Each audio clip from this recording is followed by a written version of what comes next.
তুমি কোরআন পারো না, কিন্তু তোমার স্বামী সাহাবী কোরআন পারে, সে প্রতিদিন আর রাতে তোমাকে একটু একটু করে কোরআন শিখাইয়া দিবে। এটাই মা তোর বিয়ের মোহর। ইসলাম খুব কঠিন না? আমরা কঠিন বানাইছি মৌলবীরা, ঠিক কিনা? কেউ যদি ইসলামকে কঠিন ভাবে আপনার কাছে উপস্থাপন করে, বাঘের বাচ্চার মতো দাঁড়িয়ে বলবেন লা ইউকাল্লিফুল্লাহু নাফসান ইল্লা উসআহা, আল্লাহ সাধ্যের বাইরে কারো উপর কোনো নিয়ম চাপায় দেয় না। জোরে কোন ঠিক কিনা? ইসলাম সহজ, এতদিন করে কঠিন বানায় রাখছে আপনাদের কাছে, কঠিন কঠিন করে প্রেজেন্ট করেছে ইসলামকে, কঠিন বানাইছে আর কিলাকিলি শিখাইছে। কিলাকিলির দিন শেষ, আর আমরা কিলাকিলি করতে চাই না, আমরা চাই ঐক্য। চিল্লায় বলো ঠিক কিনা? কিলাকিলির দিন শেষ, গোজামিলের দিন শেষ, ভুল বুঝানোর দিন শেষ। জনগণ সচেতন, জনগণের ধোকা দেয়া চলবে। সহজ, ইসলাম সহজ। আল্লাহ রাসূল সাল্লাল্লাহু আলাইহি ওয়াসাল্লাম বললেন ইয়াসসিরু ওয়ালা তুআসসিরু, সহজ করো, কঠিন করো না। মুআজ ইবনে জাবালকে ইমাম বানালেন, উনি মাগরিবের নামাজে সূরা বাকারা ধরছেন, কোরআনের সবচেয়ে ছোট সূরা। হ্যাঁ বড়? কত বড়? 286, অনেক বড় সূরা। তার মাগরিবের নামাজে যদি এইটা ধরে, পিছনে হচ্ছে কর্মচারী সাহাবী যারা খেজুর বাগানে কাজ করতেন। এক সাহাবী রাগে নামাজ রাইখা চলে গেছে, রাগে নিজে নিজে একা একা বারান্দায় নামাজ পড়ে বিশ্বনবীর কাছে বিচার।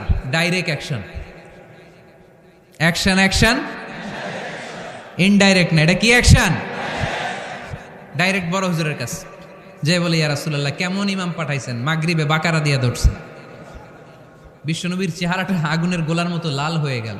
ইমামকে ডেকে পাঠালেন, কারণ লোকজন তো কিছু করতে পারবে না, এটা তো বিশ্বনবীর অ্যাপয়েন্ট করা ইমাম।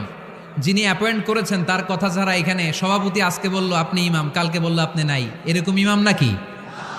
বিশ্বনবী অ্যাপয়েন্ট করেছেন। বিশ্বনবী ডেকে পাঠালেন, তার সাথে কথা বলতে যে বিশ্বনবীর চেহারাটা আগুনের গোলার মতো লাল হয়ে গেল। রেগে মেগে বিশ্বনবী বললেন আফাত্তানুন আনতা ইয়া মুআজ, মুআজ তোমার কি ফিতনা বাজানোর জন্য এখানে ইমাম বানায় পাঠাইছিলাম? খবরদার, যখন মানুষের ইমামতি করবা, ইদা আম্মাল তুমি যখন ইমামতি শুরু করবা, ফালিউখাফিফ, সেজন্য সালাতটারে ছোট করে, সেজন্য বড় না করে। ফাইন্না ফিহিমাল মারিদ ওয়াল মুসাফির, কেননা তোমার পিছনে অনেক মুসাফিরও দাঁড়াইতে পারে। আমি যাচ্ছি এখান থেকে আরেক দিকে, দেখলাম মাগরিবের নামাজ শুরু হয়েছে, ভাবলাম সফর যেহেতু শুরু করছি, নামাজের সময় নামাজটা পড়েই যাই। তো আমি ঢুইকা দেখি বাকারা দিয়ে ধরছে উনি, তা আমি পড়তে পারবো? বিষ্ণু বললেন তোমার পিছনে মুসাফির দাঁড়াতে পারে, মারিদ অসুস্থ দাঁড়াতে পারে, জাল হাজা হাজতওয়ালা লোক দাঁড়াইতে পারে। ছোট করে নামাজ পড়ায় মুআজ, ছোট করে। ইয়াসসিরু মুআজ, দোহাই লাগে, ইসলাম তারে সহজ করে রিপ্রেজেন্ট করবা। ওয়ালা তুআসসিরু, কঠিন করো না। বাশশিরু, সুসংবাদ দিও মুআজ। ওয়ালা তুআসসিরু, কঠিন করো না। সুবহানাল্লাহ পড়েন। তো এই হাদিসগুলো থেকে আমরা কি বুঝলাম? সহজ না কঠিন? আর কোনোদিন কেউ কঠিন বললে শুনবেন?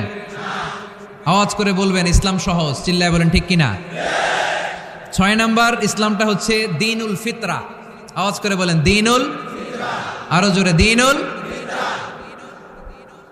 আর 5 মিনিটের মধ্যে শেষ করবো ইনশাআল্লাহ। আওয়াজ করবেন না, ডিস্টার্ব করবেন না, তাড়াতাড়ি শেষ করতেছি। দ্বীনুল ফিতরা মানে এটা ফিতরাতি ধর্ম, স্বভাব সুলভ ধর্ম, সুইটেবল রিলিজিয়ান। ইসলামটা পরিবেশ বান্ধব ধর্ম। পরিবেশ বান্ধব বলে একটা কথা আছে, নাম শুনছেন? রাইট, এটা পরিবেশ বান্ধব ধর্ম, রুচিসম্মত। ফিতরাতুল্লাহিল্লাতী ফাতারান নাসা আলাইহা, আল্লাহ নিজের ফিতরতে ইসলামকে তৈরি করেছেন, তাই এটা স্বভাব সুলভ। মানে আমাদের সাথে এটা ইসলামকে মানতে, জানতে, বুঝতে, বুঝাতে সহজ, খুব সুইট করে। ইসলামের এমন কোনো বিধান নাই যেটা আমাদের খারাপ লাগে। জোরে কোন ঠিক কিনা? এটা স্বভাব সুলভ ধর্ম। ইসলামের একটা বিধান বলতে পারবেন যে হুজুর এটা আমার রুচিতে নেয় না, দেখাইতে পারবেন?